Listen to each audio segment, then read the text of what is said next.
দিবস পালন করে, সেই মমতা বন্দ্যোপাধ্যায়ের পুলিশ মানিকচকে গুলি চালাচ্ছে, কি বলবেন? 21শে জুলাইয়ের সঙ্গে তৃণমূলের কোনো সম্পর্ক নেই।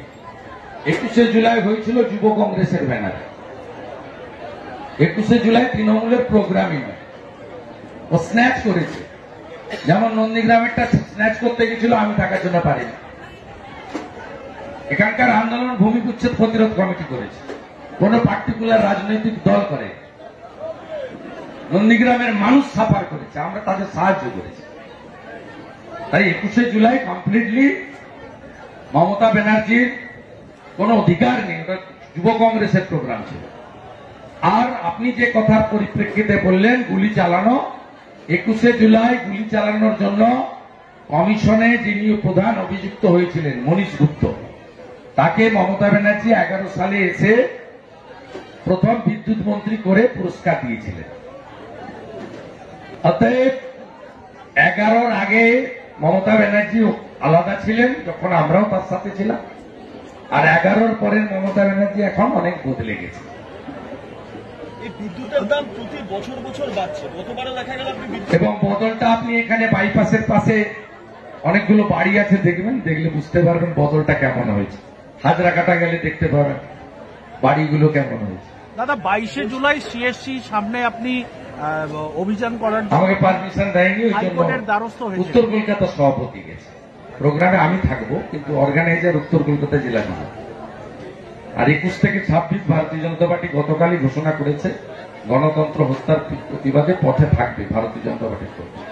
গত বছর আপনি বিদ্যুৎ ভবনে গিয়েছিলেন, একই বিদ্যুতের দাম বৃদ্ধি কোমোটে বসে পড়েছিল পিবি সেলি প্যান্ট পরে।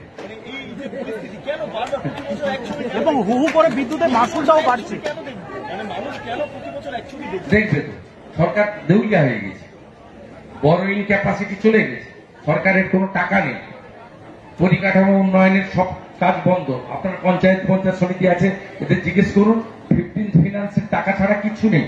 এবং 15th ফিনান্সেরও টাকাতে কি করছে জানেন? আমি মাননীয় অর্থমন্ত্রীকে ভারত সরকারের বলে এসেছি, 1 হাতের টাকা অন্য হাতে নিচ্ছে। 15th ফিনান্সে একটা ক্লজ আছে ইলেকট্রিসিটি বিল দেওয়া। ইলেকট্রিসিটি বিলটা কার? আইসিডিএস সেন্টারের, এমএসকে, এসএসকে, বা যেখানে বিদ্যুৎ মানে যেখানে জল উঠে বা কৃষকদের যে সেচের জল দেওয়া হয় সেখানকার জন্য, জনস্বার্থে। কিন্তু এরা BLR office, panchayat office, BDO office, registry office, revenue ইন্সপেক্টরের office, electricity office, SDO office, সবার ইলেকট্রিকের বিল পেমেন্ট করেছে 15th ফিনান্স। যেমন মিড ডে মিলের টাকা থেকে, বকতুই থেকে শুরু করে সব জায়গায় কম্পেনসেশন দিয়েছে। মিড ডে মিলের টাকা থেকে যেভাবে টার্পলিন কম্বল ডিস্ট্রিবিউশন করেছে মুখ্যমন্ত্রী, ঠিক একইভাবে 15th ফিনান্সের টাকা থেকে ইলেকট্রিক বিল মানে নিজের টাকা নিজেই নিয়েছে। ভারত সরকারের টাকা রাজ্য সরকারের খরচ করার কথা অন্য জায়গায়, রাজ্য সরকার টাকাটা দিয়েছে WBSETCL। এটা কমপ্লিটলি ইনসলভেন্ট দেউলিয়া সরকার। কুলতলি সাদ্দাম অবশেষে গ্রেপ্তার হলেন গতকাল গভীর রাতে, তাকে আলাঘর থেকে গ্রেপ্তার করা হলো। সিপিএম নেতার নাম, হ্যাঁ, ওই জন্য ওরা বলে নো ভোট টু বিজেপি। সব হিন্দু ভোট কেটে জেতা, 12টা সিট এবারে জিতিয়েছে তৃণমূলকে। আর নিচের তলা সিপিএম বন্ধুরা বুঝতে পারছেন, তাই 21-এর 3700 সিপিএম ভোটার এবারে আমাদেরকে ভোট দিয়েছে এই কেন্দ্রে। 6200টা 3500-এ নেমে গেছে, এরপরে শূন্য হবে। আপনি গতকাল যে সংখ্যালঘু নিয়ে যে মন্তব্য করেছিলেন, তথাগত রায় কার্যত আপনাকে সমর্থন করে। ঠিক আছে, বাক স্বাধীনতা আছে, আমি আমার অবজারভেশন মনের কথা বলেছি, যে আমার সাথ দেবে আমি তার সাথ দেবো, তো অন্যের কর্নার কিছু নেই,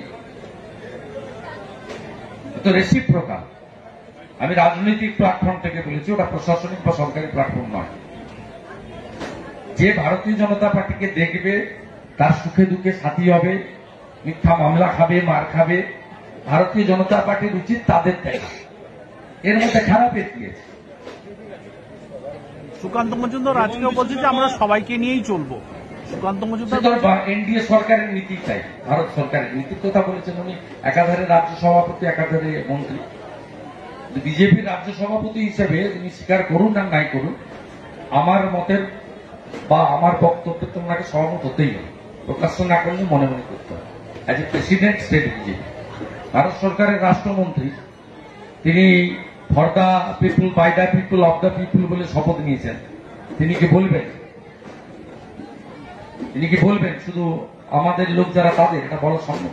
দাদা কিন্তু আমি আমার পলিটিক্যাল প্ল্যাটফর্ম থেকে বলেছি, আমি এই নীতিতে বিশ্বাস করি, এই নীতিতে কাজও করি। এটা কি এই নীতিতে আমি আমার নির্বাচন কেন্দ্র এই নীতিতে কাজ করি। এইটা কি ডিভিডেন্ড? 7 মাস যিনি জেল খেটেছেন, আমি পবিত্র করের সঙ্গে থাকব না রুকু উদ্দিন যিনি ঢিল মারেন বা নাজিমের বেটা বিজেপির পতাকা ছেড়েন তার সঙ্গে থাকবো? এখানকার লোক বলুন না তার সঙ্গে থাকা উচিত। টাউন ক্লাবে বজরংবলীর পুজোতে আমি আসবো, ভূতা মোড়ে মায়েদের ধরে ধরে পেটাবে, বিজেপির পতাকা ছিল না, ধর ছিল। আমি সেই ভূতা মোড়ের গুন্ডাদের সঙ্গে থাকবো না আমার সোনাচোড়া থেকে যে মারা এসেছিল পুজোতে তাদের ধরে পিটালাম তার সঙ্গে থাকবো? কার সঙ্গে থাকবো?